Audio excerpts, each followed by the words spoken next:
बिस्मिल्लाहिर्रहमानिर्रहीम। अस्सलामुअलैकुम नाज़रीन। जिल्द पर स्याह धब्बे ख़त्म करने के लिए बेकिंग सोडा और पानी 2 बड़े चम्मच में मिक्स करें और इस पेस्ट को 15 मिनट तक चेहरे पर लगा रहने दें। इसके बाद धो लें। ये अमल उस वक्त तक दोहराते रहें जब तक आपको तब्दीली महसूस ना हो। अंडे की सफ़ेदी और लीमू का रस चंद कतरे मिक्स करें अच्छी तरह। इस महलूल को चेहरे पर लगाकर खुश्क होने दें, फिर ठंडे पानी से चेहरे को धो लें। चंद दिन में आपको वाज़िया फ़र्क दिखेगा। आधा कप अनानास का रस लें और इसमें आधा नींबू निचोड़कर किसी साफ़ कपड़े से इस रस को चेहरे पर 5 मिनट तक लगाएं।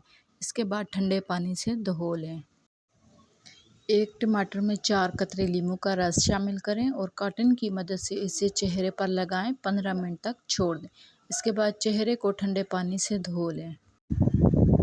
खीरा, अर्के गुलाब और लीमू। एक खीरा छीलकर इसे पीस लें और इसमें 1 चम्मच अर्के गुलाब और चंद कतरे लीमू का रस डालें। इसे किसी साफ़ कपड़े में डालकर चेहरे पर लगाते रहें और बाद में चेहरे को ठंडे पानी से धो लें।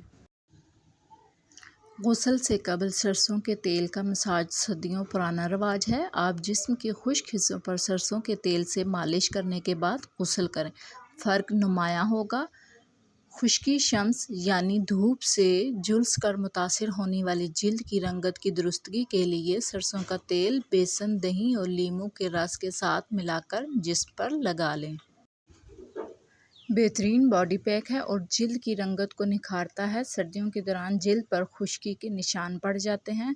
अगर आपको किसी तकरीब में शिरकत करना हो तो ये निशान बहुत बुरे महसूस होते हैं। ऐसी सूरत हाल में सरसों के तेल के चंद कतरों को चेहरे पर मल लें। चंद मिनट चेहरे पर लगा रहने दें, फिर पानी से चेहरा धो लें। आपकी जिल्द नरम और शगुफ्ता हो जाएगी। अब इस पर मेकअप कर लें।